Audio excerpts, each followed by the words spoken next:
ठाउँ ठाउँबाट आउनुभएको सम्पूर्ण हाम्रो डिलर साथीहरूलाई पनि एकदम मेरो तर्फबाट नमस्कार छ। मेरो नाम सीता गुरुङ हो, म पोखराबाट आएको हो। मेरो अनुभव त के भन्नु है, अब त्यसै पनि हाम्रो होलिस्टिक हस्पिटलको सप्लिमेन्ट एकदमै आफूमै एकदम बहुमूल्य छ है। अब त्यसको जति नै हामीले कुरा गरे पनि कमै हुन्छ जस्तो लाग्छ मलाई, किनभने अब अनुभव त यति धेरै छ है। कस्तो कस्तो पीडितहरू पनि आएर सबै आएर हाम्रो फुड सप्लिमेन्ट खाएर एकदमै सन्चो भएको छ होइन। अब सप्लिमेन्ट तपाईँको जस्तो अब हाम्रो जति हस्पिटलमा होइन, अब हस्पिटलले हुँदैन, नहुने भएपछि हस्पिटलले रिटर्न ब्याक पठाएको हुन्छ होइन। मेरोमा चाहिँ अहिले भर्खरको तत्कालको चाहिँ एकजना आमा हुनुहुन्छ, मेरो भाइको सासू। उहाँ चाहिँ इन्डियामा हुनुहुन्थ्यो, लखनऊमा। उहाँ चाहिँ मेरो भाइको आइन्डियन आर्मी हो है। आर्मी हस्पिटलमा अहिले भन्दा पनि धेरै वर्ष पहिले पनि हाम्रो आमालाई चाहिँ क्यान्सर भएको थियो है। त्यो क्यान्सर हुँदाखेरि पनि उपचार गरेर अनि केमो रेडियोथेरापी गरेर पनि फेरि त्यसको 2-3 वर्षपछि चाहिँ फेरि पनि बल्झेको थियो है। अनि बल्झेर चाहिँ 4 स्टेज क्यान्सर भइसक्यो आमा। तपाईँको चाहिँ अब जाति नै हुँदैन, तपाईँले ट्राई नगरे पनि हुन्छ।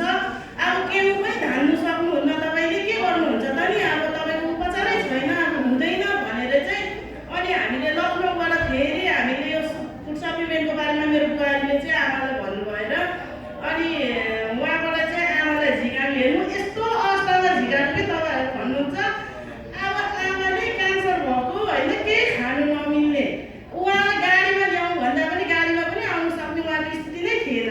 अनि त्यहाँबाट हामीले अब इन्डियाबाट आउनुपर्ने होइन, इन्डिया डकुमेन्ट भएको मान्छेलाई अनि फेरि हामीले नेपालगञ्जसम्म चाहिँ ट्याक्सीमा ल्याएर नेपालगञ्जबाट चाहिँ पोखरासम्म प्लेनमै ल्यायौँ है। अब उहाँबाट बिहानदेखि आमाले केही नखाइकन आउनुभएको अनि एकदम ब्लड जानेको। उहाँको चाहिँ कस्तो थियो भने अब क्यान्सर केमा भन्ने होइन, तपाईँहरूलाई थाहा छ 4 स्टेज क्यान्सर भनेपछि त शरीरलाई सबैभरि नै फैलिसकेको हुँदो रहेछ होइन। यहाँ लागेको त्यहाँ लागेको भन्ने नहुँदो रहेछ कि उसको शरीरैभरि।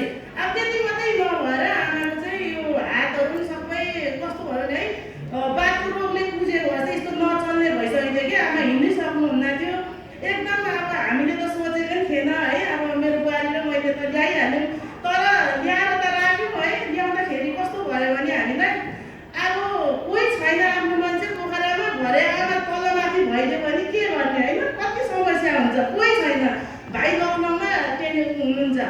अनि हामी त के गर्ने भनेर एकदमै पीडित दिनै अब आमा राति सुत्दा नि निद्रा नलाग्ने कि है, यसो उठ्दैन के भएछ कि भन्ने समस्या थियो। अनि तपाईँको यो मलद्वारबाट के एकदमै ब्लड जाने।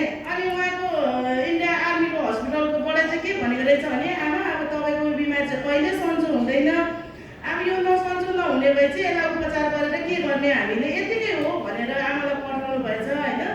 अनि पठाएको त्यो दिन चाहिँ बिहान हामीले 1 डोज दिउँ कि आमालाई है, सबै खोलेर सप्लिमेन्टहरू पहिल्यै दिन लगेर खाएर दिएको। तपाईँको भन्नुहुन्छ यस्तो उदाहरणको काम गरे कि 1 डोज सप्लिमेन्ट त्यो हामीले खुवाएको थियो, उहाँको ब्लड ट्याक्कै रोक्यो कि।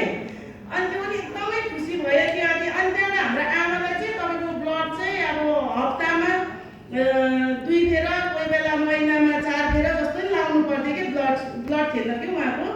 अनि ब्लड नहुँदाखेरि चाहिँ हाम्रो सप्लिमेन्टले के पनि काम गर्यो भनेपछि त्यो आमालाई हामीले जतिसम्म हामीले ल्याएपछि त्यो हप्तैपछि ब्लड लाउनु पर्ने मान्छेलाई ब्लड पनि लाउनु परेन कि, त्यो पनि उदाहरण भयो। अनि आमाको चाहिँ समस्या जहिले पनि हामीलाई आइया आइया आइया आइया भन्ने कि है। अनि आमाको एक दिन त हामीले मलद्वारमा चाहिँ यति ठुलो घाउ रहेछ कि है।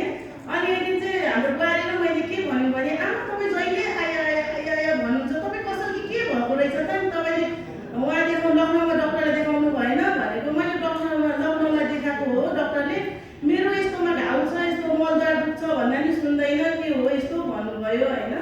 अनि आमाले त्यस्तो भनेपछि त अब हामीले चाहिँ अब आमा नलजाउनु, म पनि छोरी जस्तो ऊ पनि छोरी नै हो भनेर हेर्दा त तपाईँको कतिमा त्यो मलद्वारमा त तपाईँलाई आन्द्रा भुइँ जस्तै निक्लेको कि यति लामो।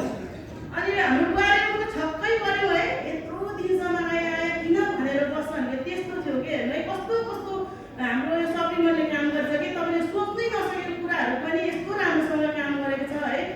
अनि त्यो मलद्वारमा हामीले के गरौँ भनेपछि हाम्रो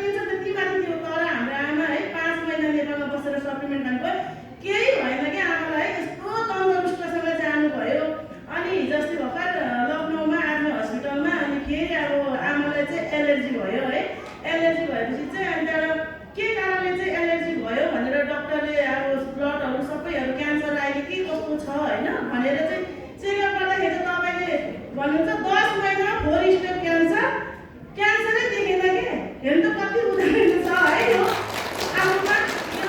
आमाले कहिले पनि सोच्नु भएन कि होइन म यो घडीमा आएर म फेरि मैले नयाँ जीवन पाउँछुला होइन भनेर सोचेन।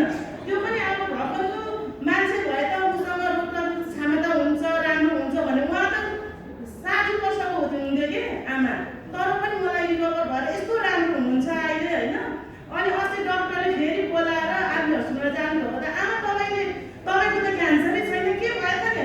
म त नेपाल गएको थिएँ, नेपालमा गएर मैले यस्तो होलिस्टिक हस्पिटलको ट्रिटमेन्ट खाएर मलाई त एकदम राम्रो भयो, म सन्चो भयो भन्दाखेरि चाहिँ त्यहाँको आर्मी हस्पिटलको ठुलो मान्छेले के भन्यो अरे तिमीहरूले कस्तो कोड खायो, कस्तो औषधि खायो, कस्तो सप्लिमेन्ट खायो तिमीहरूले, हामीलाई पनि इक्जाम्पलको लागि ल्याइदियो न भनेर सोधेको छ अरे कि। यसमा चाहिँ मलाई एकदमै खुसी लाग्यो है। अब मेरो लागि चाहिँ मैले अहिलेसम्म होलिस्टिक हस्पिटलमा अबद्ध भएर होइन काम गरेकोमा सबैभन्दा ठुलो उदाहरण चाहिँ मलाई यो एकदमै लाग्छ होइन। अब मान्छेले सोध्छ यो सप्लिमेन्टले चाहिँ कस्तो गर्दो रहेछ भने मान्छेले कति नै हरेस खाएको मान्छेहरूले पनि फेरि पूर्ण होइन जिउने आशा बनाउँदो रहेछ। अहिले हाम्रो आमा एकदम राम्रो हुनुहुन्छ। पहिला घरबाट बाहिर निस्किनु सक्नुहुन्न थियो है, अहिले त हिजोस्ति आएर उहाँ सबै घुमेर जानुभयो फेरि नेपालबाट होइन, तर पनि तन्दुरुस्तै हिँडेरै जानुभयो होइन। त्यो भएर हामीले चाहिँ किनभने अब 2-4 पैसा हामीले जहिले पनि हामीले चाहिँ कसो गर्छौँ भने आफ्नो स्वास्थ्यको लागि चाहिँ हामीले खर्च गर्नै चाहन्नौँ कि। मैले कति विचार गरेको मान्छेलाई होइन, हामीले त अब हामी त्यति जान्ने बुझ्ने त होइन होइन, हामीले जति जानेको छ त्यति सेयर गर्ने त हो नि होइन। हामीले जाने कुरा कसैलाई बुझेको कुरा कोही बिमारी छ भने उसलाई सुझाव दिने हो होइन। हामीले जबरजस्ती खाऊ त भन्नु मिलेन, तर पनि मान्छेले अहिलेको जुन हामीले बिहानदेखि बेलुकासम्म हामीले पोइजन खाने कुरा मात्रै खान्छौँ कि कुन शुद्ध कुरा खान्छौँ त थाहा छैन नि त है। त्यो भएर चाहिँ मलाई कस्तो लाग्छ भने हामीले हाम्रो दिनगतिमा हामीले गर्ने खर्चमा चाहिँ होइन 5% बचाएर भए पनि हाम्रो सप्लिमेन्ट चाहिँ युज गऱ्यौँ भने चाहिँ हामी होइन सधैँभरि नै हेल्दी हुन्छौँ जस्तो लाग्छ मलाई होइन। र मलाई चाहिँ केमा खुसी लाग्छ भने नि हामी यो होलिस्टिक हस्पिटलमा होइन आबद्ध भएर होइन हामी हाम्रो सरहरूसँग म्यामहरूसँग जोडेर हामी यो हस्पिटलको सप्लिमेन्टकोमा काम गर्नु पायौँ। हाम्रो परिवारले खाएर हाम्रो परिवारहरू निरोगी भयो। मलाई चाहिँ यसमा चाहिँ एकदम खुसी लाग्छ किनभने हामीलाई चाहिँ एकदमै खुसी लाग्छ किनभने हाम्रो घरमा पनि धेरै समस्या थियो होइन। कति समस्या झन्डिएर त पहिले म अब आएको हुँदा म त्यस्तो ठुलो समस्या त थिएन, तर पनि म कस्तो थियो भने प्रेसर एकदम लास्टै लो हुने मेरो है। प्रेसर यस्तो लास्टै लो हुने भने तपाईँ राति सुत्दा पनि तपाईँको प्रेसर लो भएको मान्छेलाई त परिपरिको हुन्छ के अरे है। अब मलाई चाहिँ कस्तो हुन्थ्यो भने म राति सुत्दा पनि बिचपछि म थरर कान्थेँ कि प्रेसर एकदम डाउन भएर है। तर अहिले जब म होलिस्टिक सप्लिमेन्टमा अबद्ध भएर चिनेर मैले यो सेवन गर्न थालेँ, मलाई त्यस्तो केही समस्या छैन अहिले होइन। इभन मेरो बुहारीलाई पनि कति धेरै समस्या थियो, त्यो पनि सन्चो हुँदैछ होइन।